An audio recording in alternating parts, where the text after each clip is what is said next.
Alrighty, we are live. Welcome back to another workshop for the Infinite Space Bazaar, the Celestia Hackathon that's running for 45 days from April 2nd to May 17.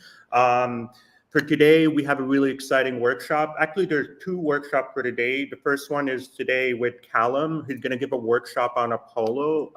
After that, a few hours after that, we have a workshop with Ikram on marketing and positioning your project. So, Callum, I'm going to hand it off to you. Welcome. I'm really excited about the workshop on Apollo. Maybe you can give a brief introduction and kick it off.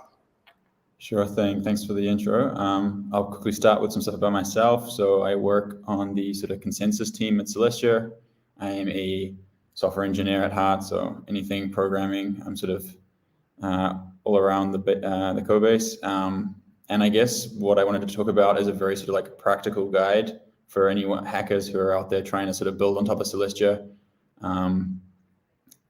The entire team a couple of months ago did their own sort of like internal hackathon to try build stuff on it, and it was very sort of like insightful to working on how it is possible to build on Celestia and what that kind of looks like, so what the landscape is. And so I kind of want to share the insights I have to those people who, for them, Celestia is new, to help them sort of like get onboarded as quickly as possible and sort of avoid the pitfalls that I myself sort of went through.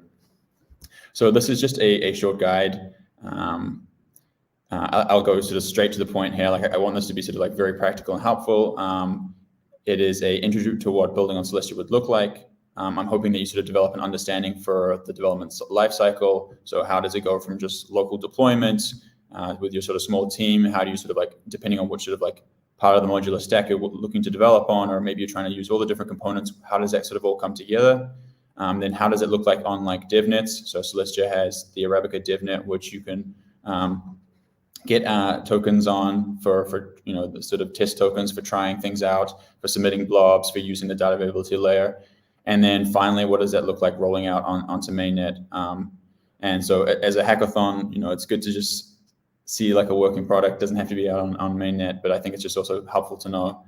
And so that last bullet point is Apollo, which is a little similar to Foundry, but for Celestia, which is something that I've been working on to help with local development. Basically trying to make sure that all that sort of like back-end work about sort of like deploying nodes. So we have a bunch of different ones. There's the consensus node, bridge node, light node, all that can sort of be set up, and you can just focus on like the actual piece that you're innovating on. What sort of assumptions I'm making? So I'm assuming that you're somewhat familiar to Web3 and the concept of rollups, this sort of like scaling solution. You know what Celestia does. So it's a data availability layer. It's there for basically serializing data and making sure that if you're a sequencer, you can't create a fork with two different sort of data sets and try to sort of equivocate across those. So Celestia sort of ensures that. And then the last thing, I'm assuming that you're somewhat of a programmer or something adjacent. As I said beforehand, this is going to be a relatively technical conversation, hopefully not too technical, but enough to understand, okay, how do APIs work, how to like query each of these things, if I'm building some sort of like front end, or if I'm using some sort of server system that scrapes from some sort of node. All right, so let me just begin by saying, this modular thesis has been around for a long time. So you have modularity just in the way that we do software development, right? There's the entire like DRY principle of do not repeat yourself. And it's been extremely powerful. It's like one of the reasons why software is such a prominent solution. So when we're trying to solve something, we try to go the software path.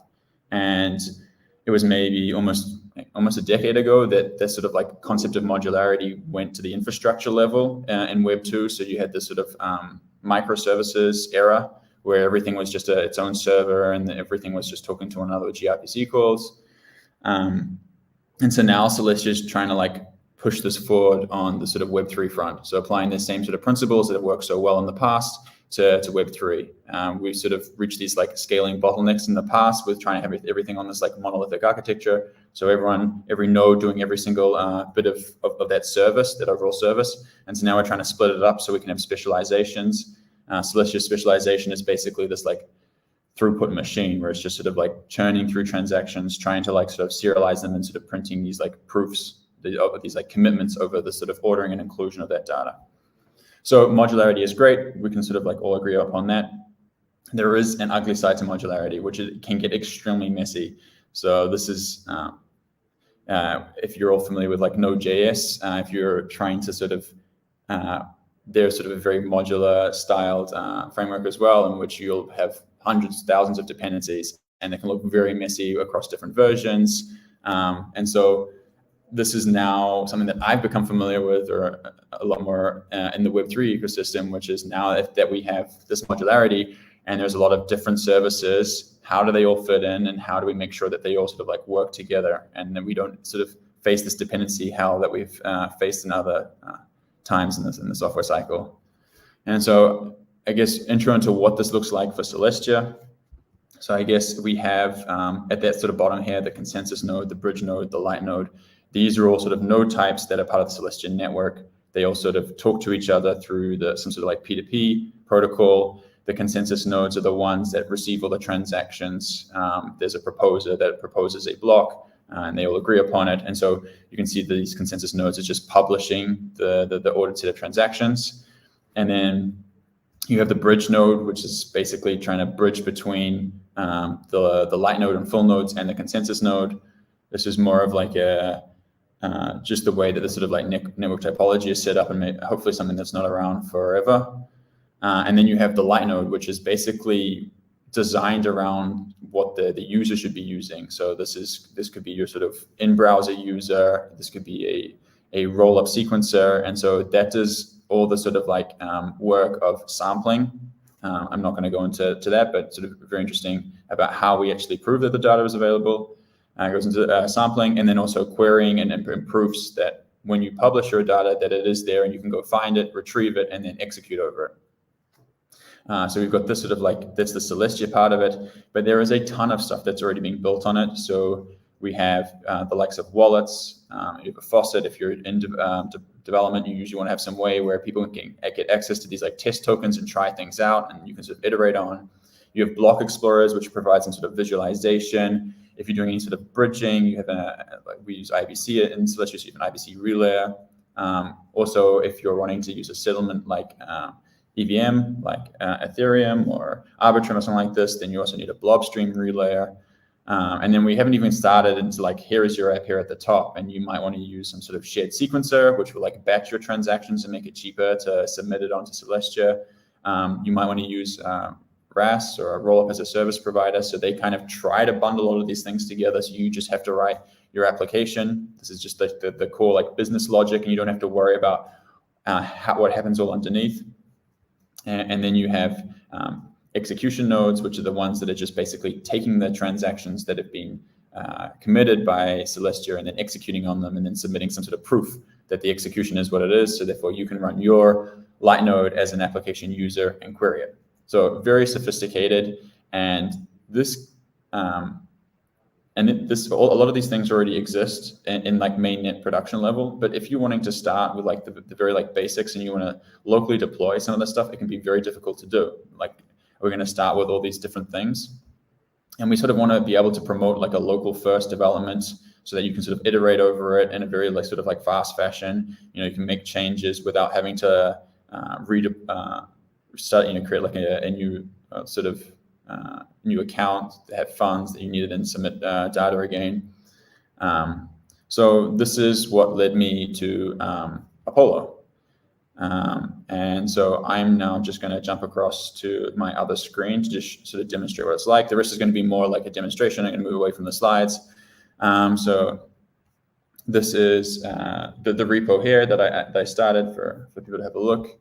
And it's basically, as I said, something similar to Foundry. So it's a one-click deploy, local and easily extendable Celestia network. So very simple instructions to get started. You just clone the repository, and then you just go run. So it uses Go, like the rest of the software in the stack.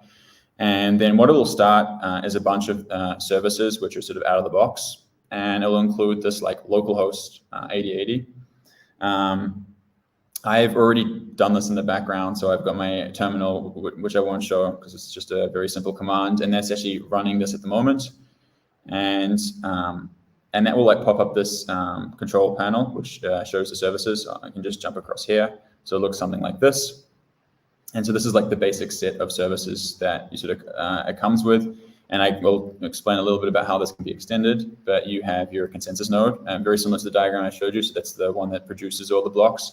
You have the bridge node, and then you have the light node. And you'll notice with each of these services, they have a bunch of endpoints that you can talk to. So that's like the building block of how these services talk to one another. They each sort of publish their own services that they offer, like endpoints that they offer. And then the way that services are also described is they say what services they require. So for example, the bridge node requires access to the consensus node. So the consensus node says like, hey, this is my RPC endpoint to talking to me. And that gets provided to the bridge node. And this is what Apollo does. It's a little bit like how dependency injection works, where you list your like different modules and what sort of things they provide and what things they require. And then the library sort of like works out in which order to start all these things. So you sort of list all these different services, and I'll show you what that kind of like interface looks like in a sec. And then you just hit run, and then I'll run this, and then I'll also present some sort of like GUI for you to interact with it. And you can also, stop services or add them on. So if you're only using some minimal sets, so say you're building a block explorer and it's directly on a consensus node, maybe you don't need the light node itself or the bridge node, so you can disable those. Or maybe you don't need the faucet because you can get funds directly to your account in the Genesis file itself. So you don't need to request them at a later point. So you can just sort of start use the services that you want to use. I can just go through a quick demo of how this works. So we have this light node running. If you go here, it sort of copies what sort of endpoint it is. And I can do like a request here, for example, for the account. So this is the account number here of this light node. So every single time you start a light node, if you haven't already got an account, it'll create you one. And so you can just do this JSON query to get it. It will also show it in the CLI. So there's many other ways you can sort of find the address here. Or if you want to use it, create your own sort of like address, you can do one through a wallet. And then you basically have this address that you now want to do some actions with. So you want to fund it. If I was to go to balance, for example, this probably won't show me anything. Yeah, so I've got no UTIA. So then you go, let me go back to the address.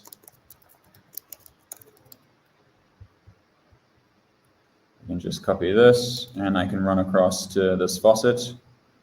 I already have an address in there. And so this is part of here. So if you have a look at this faucet API, this will open it here. So this is another service. Very simple service where you just sort of submit your address, ask to request funds, and then it should send it and show you sort of the hash and everything. So then you can go back here. You can go send a request to your balance. All right, and now you have a bunch of UTIA. So this is just like a simple demonstration of like how you would sort of set funds in your account. And now if you actually go to the Celestia Node API, you can do stuff like submitting blobs.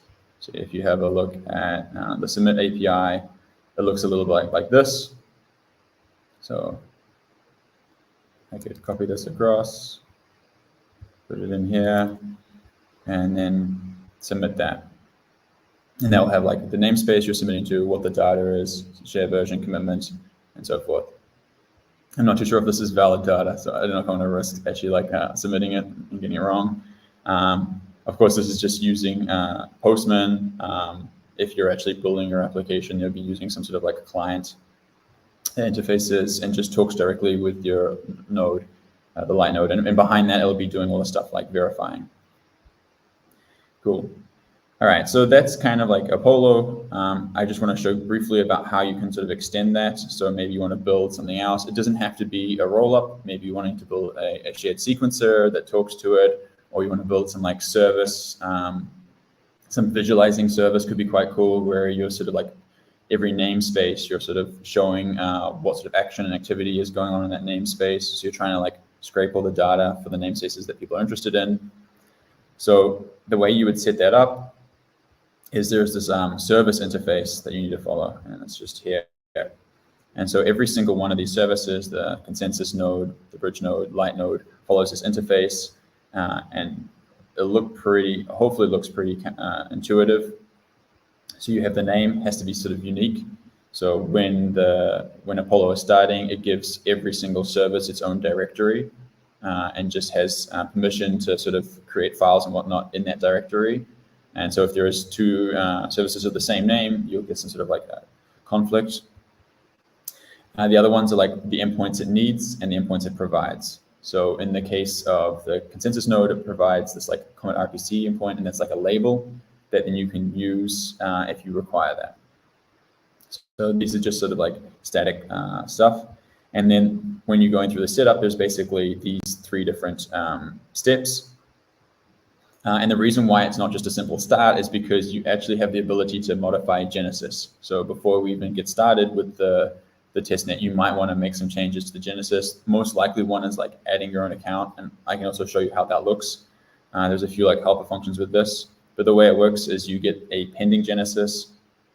So if you wanted to, you could start up a network where instead of block time being 12 seconds as it is on mainnet, you want to have it every 1 second. So that would be a consensus parameter in the Genesis doc. So you can just change that. You can do also a few other customizations, like, we're sort of building V2 at the moment. And so you could also start running on V2 instead of starting on V1 and see what that looks like. And maybe you want to use some of the new APIs. So that's all done sort of in this, encapsulated in this Genesis file. Then once all the services have run setup, so they've returned these like Genesis modifiers, is what they're called, then the init is called, which then provides the actual Genesis. So this is the one that will not change. It is finalized, and it is the one that can be used, for example, to start the consensus node, because that's the first sort of like block that gets executed. Then once everyone has initialized, the final call is like start, and start is done, like the conductor will work in order about, okay, what inputs are needed. It'll make sure that every input is available and can be provided. So basically just works on the ordering with which these services are created. And then the sort of like return is the endpoints that it provides. So similar to this endpoints needed, endpoints provided, very self-explanatory. And then the last thing is you can stop services individually, or you can shut down the entire thing, and that's just done there. And as I said, it will create an Apollo directory. So it's just under .apollo in the home directory. So if you want to like reset everything, you just sort of delete that directory and restart. Else every single time you start, it'll go from that existing directory. So that kind of explains this. So if you wanted to create a new service, like a shared sequencer, you would say, hey, I need the endpoint of like a light node. So you would add that there, and that would be provided to you on start. And then you might want to initialize some sort of like directory. Maybe you save some of the transactions before as they're pending, or you have some sort of like account data. And so you just implement this. And then if we go back to here, I think it's under Apollo.go. There's just a very simple run function, which does this for you. So you would just add all the services, and it would run. And as I said, the sort of like standard is to run these like 4 services. I would like to add more. I'd be very interested in adding perhaps a block explorer to help visualize like what accounts have what sort of funds. But for the moment, it's just this simple function which just runs it. And you can see here are the 4 default services. Cool. So I'm going to move on a little bit, and we can come back if we have any questions on Apollo. Like, happy to discuss that a little bit more. I want to sort of now like zoom out a little bit and discuss the sort of flow. So you've got this way with which you and your team can sort of build, sort of quickly spin up a sort of test network locally, run your code, and sort of iterate on it. The next stage, once you've finished doing it locally, would be to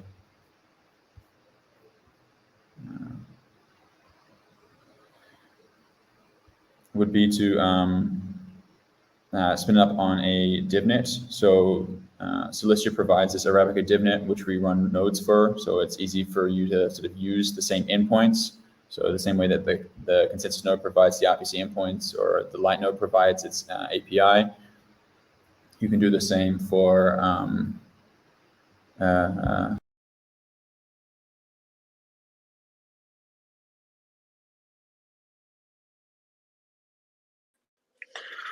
Hey, I'm gonna find out what happened. I'm gonna message Callum.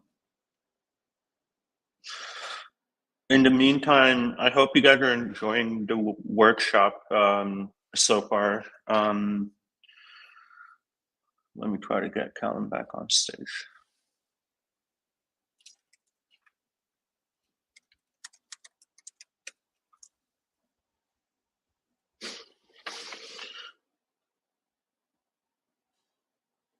All right, I messaged Callum.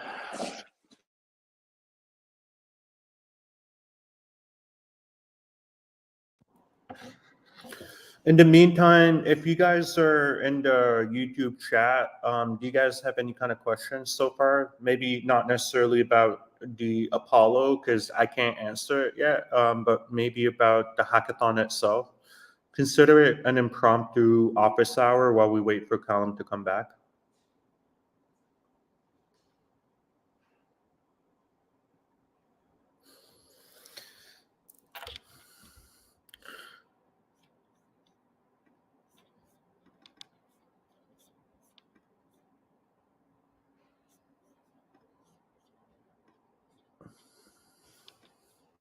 All right, how about this? Maybe you guys can share in your chat what house are you with?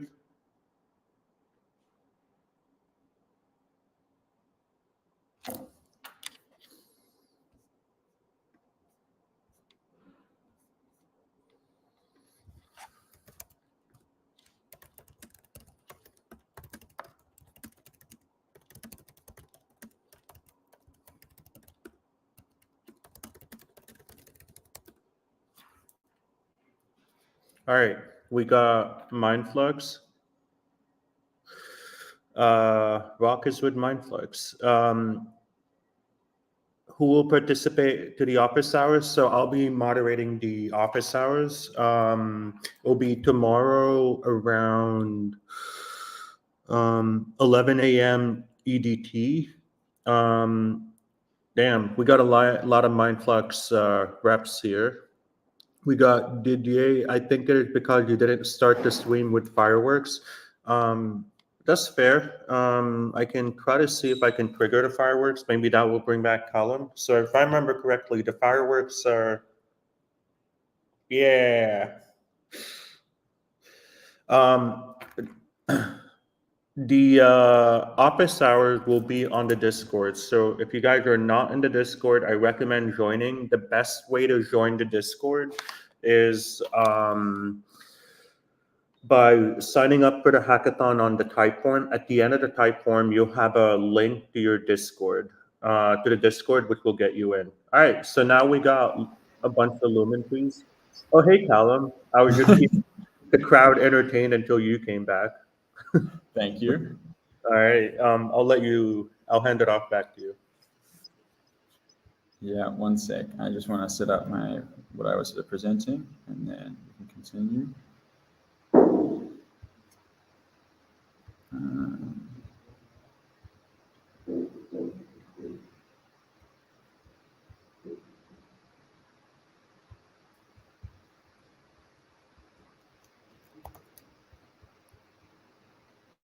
All right. Yeah, so sorry, apologies for that. I'm back now. I just wanted to share what the rest of the sort of workflow looks like. I'm just on the Celestia docs page now. So as I said, you want to start with your sort of local deployment. And then once you're sort of more refined on that, it's now time to sort of like launch on an actual like DevNet where you can sort of get more users using it. And so we sort of run a bunch of nodes that will allow you to sort of connect. So in the same way as you have these like RPC endpoints for the consensus nodes, you can also use the same ones for Arabica. So your service will just be able to sort of glide across from that like local deployment to now running on these endpoints. So instead of using running your own nodes, you can actually just use Arabica. So there's that. There's also the light nodes and bridge. Most likely you'll want to be running your own light node if you want to verify things or some sort of other subset of services. And then the last thing was similar to the faucet where you need to sort of fund your account. The way that's done for us is with Arabica is through Discord. So you'll need to join Discord and as it says in the instructions here, just request it based on your Celestia address. And then once that's started, you can begin to use Arabica. And we use Arabica as sort of also what's the kind of like latest stuff. So if there's any sort of new features that Celestia is running, you'll also be able to use that. So it's kind of like a nightly version. And then we have this like Mocha testnet, which is more following mainnet with validators, and it's supposed to, like, when we do an upgrade, to kind of practice what upgrades are looking like. So when we sort of stop and sort of do the next version. And so once you're, of course, done with Arabica, then it's also much the same. So very similar to then move across to actual mainnet and sort of deploy your service, whatever it might be. It might not necessarily be a rollup. You could be doing some sort of like, as I said, shared sequencing or some sort of execution layer. You can try and do a RAS yourself or build some wallet. Very eager to see what sort of people sort of come up with. But that sort of covers the flow. So maybe I'll like pass back to Yaz, and we'll see if we've got any questions from people that I can answer. And if not, we do, and I think there's a bunch of questions. I'll hit it off. One is, Glib asks, what's the difference between setup and init? That's a good question. So when I first started, I was hoping to like just have a single initialize, which would set up the directory. And the reason why I needed this like two-stage thing is you sort of need, you kind of need the genesis to know what you want to, like a pending sort of genesis, to know what the actual genesis would be like. So for example, you might want to know what the current consensus params are, or something like this in your network. So it kind of needs to be a two-step situation where you provide any modifiers to Genesis you want. So if you want to like add your own account, or you want to like stake or do some sort of like set up some IBC connection, and then a separate one, which is once it's done for all the services and we have all the ways that they want to modify Genesis, so all the things they want to do, what is the actual Genesis? And so then they can use that, because that now is finalized. I hope that answers your question. Yeah, let's see if Glib has any follow-up. But in the meantime, I'll throw some questions at you. So the first question is, what are some of the extensions you would like to see added to Apollo during the hackathon? Like you personally? Yeah, so I guess I covered some examples already. Like it would be cool to see some shared sequencer designs on there. So that's just this. That can be like a very good starter for someone who's unfamiliar. It's a very like simple service in this fact that it basically takes transactions from users. So it has this like, they can submit it through like RPC in the same way, and it kind of bundles them all together as a single batch and then submits them on Celestia. And the reason why that's sort of like valuable is, or like why these sort of sequences exist is, there's actually like a sort of fixed cost for every single time you submit data. So it actually is cheaper if you can bundle it together. And it often like means that the actual, we can have this like separation in the infrastructure where you have just the execution nodes who don't have to worry about actually how they get the data gets submitted. They just have to read off Celestia. So that's one idea. Generally, like something I'm a big fan of is just games. I think there's seen an explosion of game development on Celestia, and just generally in the wider Web3 ecosystem. So it'd be cool to see people just use games for that. One of the internal hackathon projects that someone did was this Tamagotchi style thing where it sort of read the data on namespaces and created these like cool visualizations of what they look like. So if you're, I think they use some sort of like dog maybe as the image. So if there was a lot of like activity on your namespace, you had a very healthy looking dog. And if it didn't, you weren't submitting blobs, you weren't feeding your dog, then it probably eventually died, but it didn't look good. So any of these like cool visualization tools, I think is really helpful. I think that's one of the like barriers for like entry for a lot of people from going from Web 2 to Web 3 is just like, how do I visualize what this looks like? So how do I see, like there's a whole bunch of ones and zeros running in the background, all these computers talking to each other. But what's really important is like how you talk to one another. One question is, why is Callum so handsome from the audience?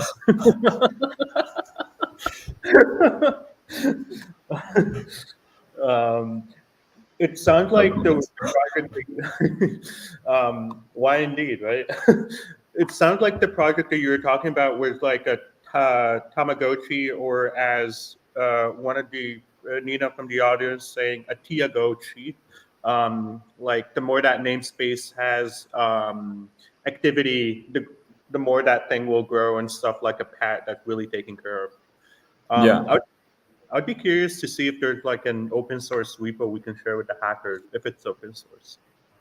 Yeah, I think there's a lot of like cool ideas about how you sort of like visualize this. For example, there's a lot of like visualizations around this being this bazaar, like right, where there's like all these people coming in and sort of sending their data, and we have this like global global sort of environment where people are submit things. So everything sort of like comes to Celestia, and so it'd be cool to kind of somewhat visualize this kind of process that's happening, where like sure you're submitting your blobs to your namespace, but there are other people submitting their blobs to namespace, and you might use these other services.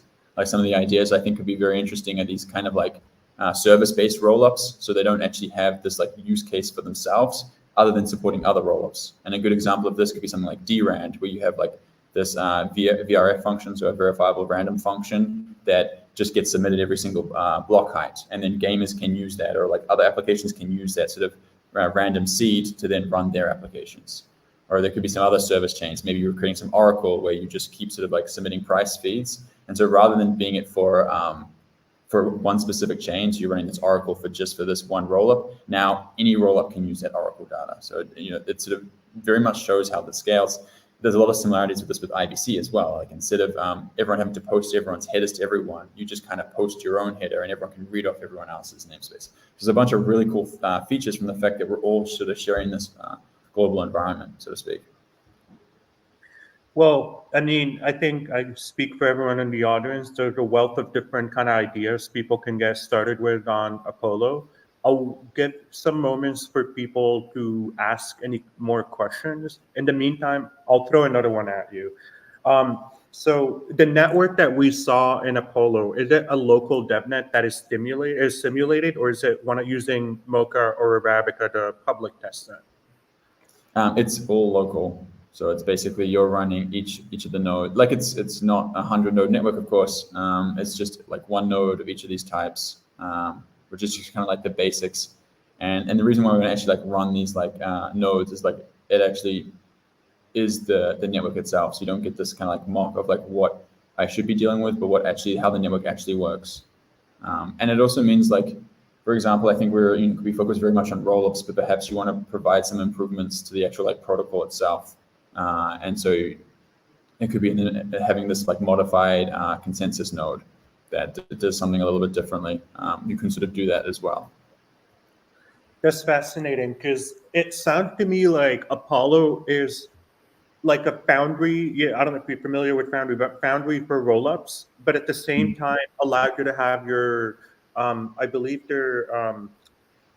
I think it was called Anvil, the testnet that they had in Foundry, which allowed you to have a local Ethereum testnet, but like a local DevNet. And it sounds like Apollo is filling in that gap for the modular ecosystem. Would that be a fair assessment? Yeah. Like I'm a big fan of just like local first development. And that's kind of like the large point of that. Like I don't want to have to spend all this time trying to work out, especially if like I'm familiar with Celestia. If you're not familiar with the ins and outs about how to like start up all these like nodes, can be a bit complicated. And so I just think that gives you all the sort of like customization you can want. And then when you're sort of like ready to push on to the next stage, you can move away from Apollo and it's kind of all the same stuff. It looks exactly the same, but now it's actually on a DevNet. And then it looks exactly the same, but now it's actually on mainnet. Yeah, I mean, that was one of my first impression going into the Celestia and modular ecosystem. That I remember one of the diagrams you showed about like a chart, starting with the user, but all the different kind of components, and that was kind of my reaction, right? Like, it's modular, it's great for scalability, but it can be kind of overwhelming. And Apollo can fit the need for people, where it allows you to get started as a developer, where a lot of that stuff is already done for you, and you can just focus on building your application using like a local Celestia developer environment. Yeah, that's exactly that. And it'd be cool to see like, you can build your environment that has a whole bunch of different services, not from the like Apollo repo, but other things. Like, as I said, it'd be nice to have some sort of like block explorer. I was looking at Selenium, so they already do one for like the Celestia mainnet, and I think for Mocker as well. So it'd be nice if you could kind of take, and their code's all open source, so it'd be quite easy just to kind of integrate that into Apollo. So now when you start up your network, not only do you have like a faucet and all the sort of endpoints you need, but you also have some sort of block explorer where you can see, okay, there's the data being published to my namespace. This is what it looks like. This is how much money what sort of funds I have in my account. Got it. Yeah, I would love to see that as well. Selenium is one of my favorite explorers out there, and seeing it integrated into Apollo, I think will be like a great kind of hackathon project. I'll wait if anyone else has any questions from the audience. You guys, don't be shy, ask the question, right? Callum, maybe one question about the future of Apollo in terms of maintenance and stuff, or like, what is in store, at least from what you're building, other than the extensions you want to see hackers building. How do you see it going long term? Yeah, like I'd love it to be sort of this like default, as you said, similar to Foundry, way of just kind of like initializing your sort of Celestia network and whatever application you're building on top of it. It's all open source, so welcome for contributions about how it can be improved. I'm sure there's a bunch of little ways that it can be improved.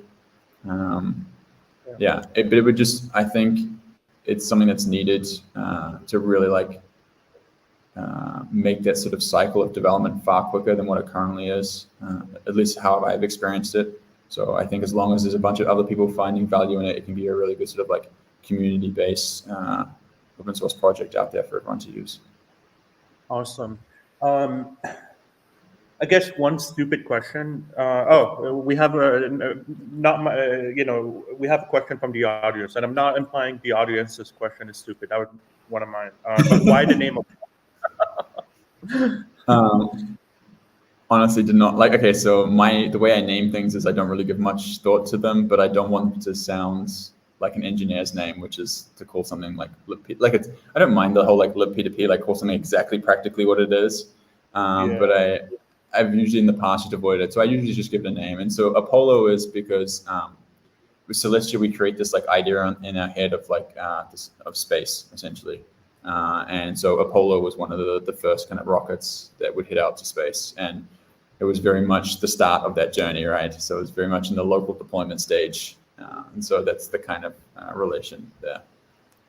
I love that. The Apollo program used the famous Saturn V rocket. That was a big rocket, just to go land on the moon and beyond. That's a suitable name for people to get started in their space exploration journey in Celestia.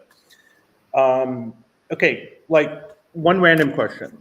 Let's say I have a crazy idea about, I want to add a new consensus mechanism for Celestia. Would I be able to use Apollo to test it out and stuff, or would that be not the best starting point? If, for example, you wanted to write your own like mempool, I would probably recommend just forking the Celestia app repo there and making your modifications. And then that also includes a bunch of stuff for running nodes. So that's probably more apt for this. I think there are some like sort of services, third-party services that this would work well with. But I think if you're going into the core protocol, so that what actually the Celestia network is, far better to sort of look at how the current repos do it, kind of fork them, play around with them. There's also like a lot of tools there for deploying nodes in a small cluster, and then push it upstream, share it to the masses. One question is how to follow Callum on Twitter. You want to take that one? I don't exist. Yep. Callum, does not have a Twitter. Yeah, I do not have any social media. The best thing, I guess, is GitHub, if you want. But unfortunately, I'm more of a just. He's a 10x engineer. He needs to focus. We can't distract him with Twitter. Yeah, I've decided Twitter's probably a net negative. That's just my conclusion. But like, let's say a hacker wants to ask you questions on Apollo. Maybe you know the best place for that would be the Discord, right? Yeah, for sure. Okay. Yeah, so Discord for any questions on developing anything on Celestia, whether it's with Apollo or not. Yeah, and then also feel free to open issues or pull requests. That repo is all public. And yes, I do have a GitHub by default. They made me. Yeah. Let me just try to. I'm trying to find the link to your GitHub. Oh, here it is. So, folks, if you want to check out Apollo, I'm sharing the GitHub repo on the YouTube channel. Check it out, play around with it, open issues, create features, hack, you know? And with that said, I think we're at time for today. There's no more questions. So I want to give a shout out to Callum. This is the first time you actually giving an overview of Apollo. You only shared it like a few weeks ago, right? Yeah, yeah. Awesome. Well, thank you, Callum, for giving an amazing workshop on Apollo. I was really excited about it, see it in action. And I'm sure a lot of people are going to start playing around with it and, hack with it. So, yeah, thank you so much for the workshop. It's been really insightful. Yeah, if anything, I just want to contribute to that like hacking mentality, that hacking vibe. And so I'm hoping this can help with that. If anything, it'll help me. It'll help me with my hacking projects. Amazing. I'm sure it'll help a lot of people with their hacking project. So, folks, thank you again. Reminder, we have another workshop by Akram on marketing and positioning your project in an hour and 20 minutes-ish. Be sure to check that one out. It's a non-technical workshop, but it's really, really helpful for how do you market and present your project. But for now, thank you, Callum, for taking the time, and take care, everyone. Have a good day. No worries. See ya. Bye.